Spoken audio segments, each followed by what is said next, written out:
Bonsoir à tous et à tous, j'espère que vous allez bien. Je voudrais faire une petite vidéo ce soir sur comment les hommes laissent leur empreinte sur les femmes. Il y avait une vidéo intéressante l'autre jour, je crois que c'était de Mr. Elios, Monsieur Elios, qui parlait du marquage du territoire. Avec les femmes par exemple, les hommes vont marquer leur territoire. Les femmes vont aussi faire ça dans une certaine mesure. Par exemple, les mecs qui vont mettre la main aux fesses, les femmes qui vont mettre le corps sur l'homme, etc. C'est une façon de dire, ah, cet homme-là m'appartient, cet homme-là est mon territoire. Et c'est un signal en fait qu'on donne aux autres partenaires potentiels. Parce qu'en fait, enfin, souvent, oui, il y a une dimension, on va dire, amoureuse, etc. Mais aussi une dimension de signalement par rapport aux autres. Mais une façon beaucoup plus subtile qu'ont les hommes de marquer leur territoire. Et c'est à travers leurs semences. Et oui, voilà, donc on va parler des microchimères notamment. Qu'est-ce qu'une chimère? Une chimère, en fait, c'est un organisme vivant qui a deux génomes, littéralement, mais qui est fonctionnel. Je me souviens, il y avait un épisode de Doctor House, alors ça fait très longtemps, c'était un enfant qui avait un problème de santé, on ne savait pas ce qu'il avait, mais en fait dans son cerveau il y avait des cellules de son jumeau qu'il avait phagocyté dans l'utérus de sa mère. Parce que souvent c'est ça en fait, c'est lors des grossesses gémellaires. Gémellaires c'est-à-dire lorsqu'il y a des jumeaux.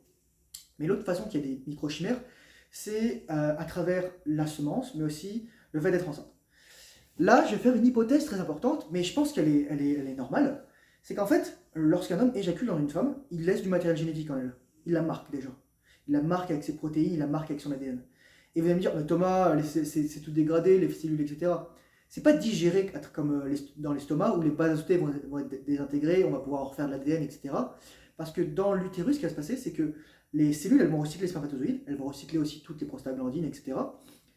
Mais il y a de l'ADN. Et la preuve, c'est qu'en fait, moi je me souviens à l'époque où je faisais la recherche sur le rhume 19, en fait, il faut savoir que notre ADN, c'est 8% de virus. Et il y a une énorme partie de notre ADN qu'on n'utilise plus en fait, mais qu'on a juste là en fait. C'est ce qu'on appelle des introns. Et ensuite, il y a des parties qu'on utilise, les exons. Parce qu'en fait, lorsque on réplique l'ADN, on le découpe, enfin voilà, c'est assez compliqué, mais pour faire très simple, on a de l'ADN qui nous sert à quelque chose, l'ADN qui nous sert à rien. Parfois, en fait, certaines cellules, elles vont être chimérisées, c'est-à-dire qu'elles vont prendre de l'ADN d'une autre cellule en fait. Un peu comme une infection virale. Et ça peut se faire de manière très naturelle, c'est-à-dire il y a de l'ADN qui se balade, hop là je le mange, il y a des bactéries qui peuvent faire ça, il y a les macrophages qui peuvent faire ça. Enfin voilà, vous n'êtes pas juste vous-même en vous en fait, c'est ça que je veux dire. Mais ça c'est une première hypothèse. Est-ce que tout est recyclé? Faudrait que chaque cellule à l'intérieur en fait dissolve le matériel, faudrait qu'il y ait des macrophages, des cellules immunitaires, c'est possible. Mais surtout, quand est-ce que ça va arriver? C'est lorsque la femme est fécondée.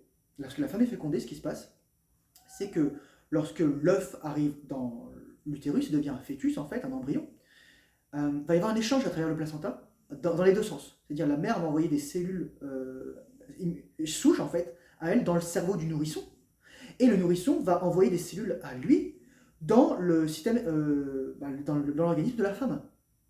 Et donc en fait, mais cet ADN, il vient d'où? Il vient de la femme pour partie, mais il vient aussi de l'homme. Et donc en fait, une femme qui a déjà eu un partenaire sexuel est littéralement imprégnée. En anglais, on dirait imprinted, impregnated. Alors on dit ça pour mettre enceinte. Il y a une impression en fait du matériel génétique, mais aussi de la présence de l'homme précédent qui a éjaculé dans la femme sur elle. Et c'est pour ça que peut-être qu'on n'en mesure pas encore toutes les dimensions, mais qu'il y a des relations particulières qui vont se créer, en le sens où les gens qui ont eu des enfants ensemble, ils sont toujours marqués entre eux en fait. Mais ça va que dans un sens à ce niveau-là, que l'homme n'est pas marqué par la femme. Il n'y a, pas- il y a, il y a pas d'échange, en tout cas aussi fort qu'il y a entre la mère et le nourrisson. Cela dit, en fait, on avait observé, je me souviens, lorsque j'ai lu l'article sur Aeon qui m'a fait découvrir finalement la rétention séminale, la spermidine, etc., c'est qu'il y a ce qu'on appelle de l'exocytose. Surtout à travers la salive, lorsqu'on s'embrasse, on échange des informations, on échange du système immunitaire, on échange de la donnée génétique. Mais même lorsqu'il y a une pénétration, je veux dire, vous avez des muqueuses qui sont très. Donc ça veut dire que c'est des tissus qui sont faits pour prendre des fluides ou pour les éjecter, qui vont être en contact. Donc il y a de la transmission d'informations. Et moi j'avais fait une remarque à ce niveau-là, je une petite digression. À l'époque j'ai une partenaire et je me disais, mais en fait tu sais, je pense que les préservatifs en fait c'est fait c'est des choses qui nous empêchent de partager l'énergie sexuelle. Et ben comment? Je lui dis, bah écoute, ils sont faits de latex, le latex c'est un isolant, c'est du caoutchouc.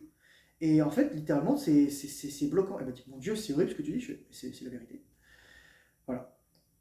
Et donc, les microchimères. Donc, en fait, ce qui se passe, c'est que finalement, l'enfant. C'est pour ça que la femme, elle ne jette pas l'enfant par la fenêtre. Il y a l'ocytocine, mais il y a le microchimère. Parce que l'enfant a un pouvoir quasi télépathique sur la mère, mais la mère a aussi un pouvoir quasi télépathique, on dirait, à travers des cellules qui vont s'attuner.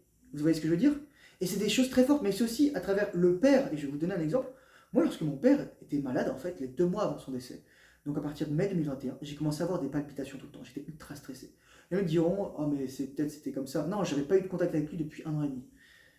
Je ne sais pas ce qui se passait, c'était en plein pendant la Covid, deuxième année.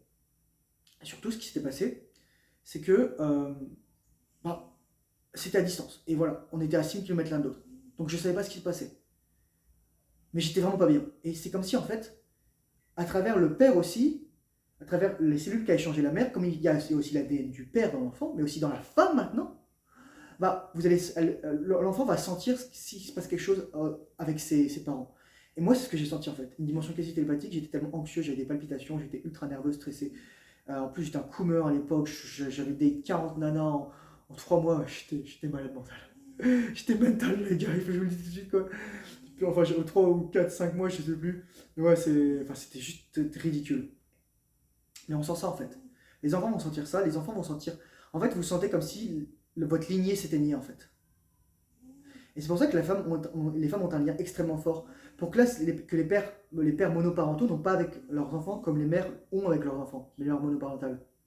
Et donc c'est pour ça qu'en fait, l'autre enjeu, c'est bah, si un homme doit rentrer dans la vie d'une femme qui a déjà des enfants, qui a déjà été imprégnée, comment ça doit se passer en fait? Je dirais la seule dimension idéale, c'est éventuellement le veuvage, mais c'est délicat encore. C'est comme s'il y avait une force en fait. L'homme reste en vie à travers sa femme et ses enfants. On survit à travers la reproduction. Je sais pas si ça avait du sens tout ce que je dis. Donc voilà, c'était juste pour vous dire, vraiment j'ai réfléchi à cela, et c'est pour ça que c'est délicat en fait. C'est pour ça que nous on veut des femmes vierges. Et il y en a un qui me disait, oh mais regarde, tu veux des femmes jeunes et vierges, c'est pas un petit peu PEDO, tout ça. Je fais, attends, tu peux être vierge et avoir 25 ans, excuse-moi. Voilà, on va se calmer, tout ça. Non mais je veux dire, dans tous les cas, la virginité d'une femme, c'est son plus gros cadeau. C'est là d'où elle tire sa valeur. Et tant que les femmes n'auront pas compris ça, ça sera terrifiant. Et moi, actuellement, je suis des cours, enfin, j'ai acheté du contenu en ligne, et c'est intéressant, c'est du contenu très premium, mais en fait, on voit à quel point les hommes sont obsédés par les femmes. Mais certes, on est complémentaires, mais c'est vraiment, on est tellement obsédés qu'on n'arrive plus à penser avec notre cerveau, en fait. On arrive, un, à plus être rationnel, mais surtout, deux, on n'arrive plus à être en contact avec notre corporalité. On est dans notre tête en fait. C'est surtout dû aussi à la pornographie, à la masturbation, au fait de déconsidérer la femme comme un être humain à part entière. Et aussi, je voudrais terminer là-dessus, il y a aussi quelqu'un qui me disait dans les commentaires, ah mais maintenant, moi les femmes, je les rends coup pour coup. En fait, il faut juste comprendre que les femmes, c'est comme des hommes. Enfin, je veux dire, c'est des êtres humains, c'est-à-dire qu'elles ont des agendas, elles ont des trucs à avancer, sauf qu'elles ne vont pas le faire comme des hommes. Enfin, elles ne vont pas le faire comme un homme masculin qui s'affirme le ferait. Elles vont le faire de manière beaucoup plus détournée, par des sous-entendus, par des remarques, par des silences, par de la manipulation, etc. Et là, je voudrais dire un truc qui est super important, parce que ça, je pense, c'est important, c'est que les femmes, en fait, elles naissent, et elles ont déjà toutes les règles en elles, de la sélection, de la reproduction. Mais elles n'en ont pas conscience. Et donc, le but pour une femme, c'est d'amener ces règles au conscient pour comprendre, en fait, comment elle sélectionne un partenaire, pourquoi elle veut ça, pourquoi elle veut pas ça, pourquoi elle a des comportements délétères, pourquoi si, pourquoi elle a choisi des maris violents, etc., peu importe. Tandis qu'un homme, en fait, il a un peu la connaissance des règles, car c'est son père qui doit lui apprendre, et deux, en fait, il doit apprendre comment lui fonctionne, mais aussi comment fonctionne la femme. Donc il a un double fardeau. Et là, justement, je voudrais parler de pourquoi en fait je suis venu avec cette réflexion. Parce qu'en fait, il y a un livre qui m'a trouvé, littéralement, lundi, je me baladais, et j'ai lu Thérèse, peut-être que ça dit Thérèse d'Esquerou, mais moi je dis Thérèse d'Esquerou, de François Mauriac. C'est un très bon livre, je vous le conseille.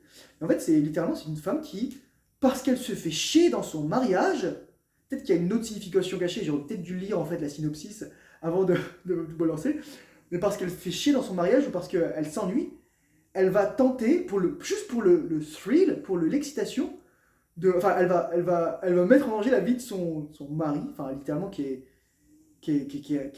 n'est rien d'autre qu'en fait une enveloppe utilitaire utilisée par une famille pour transmettre un nom et des richesses. En fait, qui n'est pas un homme, qui est juste un prête-nom. Et à un moment, François Mauriac fait dire à Thérèse une remarque super intéressante, elle disait, les femmes qui choisissent de s'engager dans la voie du mariage et de se dédier entièrement à la famille, c'est un don total de soi à l'espèce. Et j'ai adoré cette expression. Parce que finalement, c'est ça. Les femmes sont les gardiennes de la reproduction de l'espèce. C'est les gardiennes de l'entrée de la reproduction de l'espèce. Et c'est pour ça qu'en fait, elles doivent faire des choix draconiens. Donc vous pouvez en vouloir aux femmes si vous voulez, vous pouvez tout ça. Moi je vous dis, je réfléchis beaucoup actuellement à comment je peux m'améliorer, comment je peux gagner en valeur pour être plus attirant, pour être plus attractif et surtout pour faire de la cold approach avec les femmes parce que je pense que c'est un truc important à faire.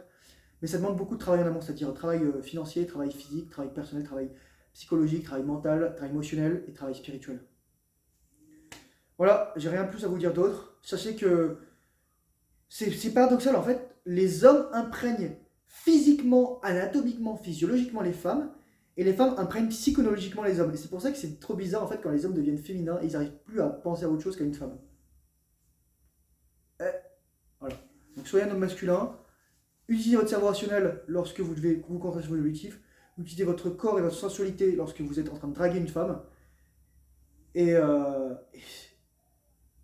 et réussissez votre vie. Je vous souhaite que du succès. Courage, force et honneur, bonne ordre séminale, et je vous dis à très bientôt dans une prochaine vidéo. Bye bye.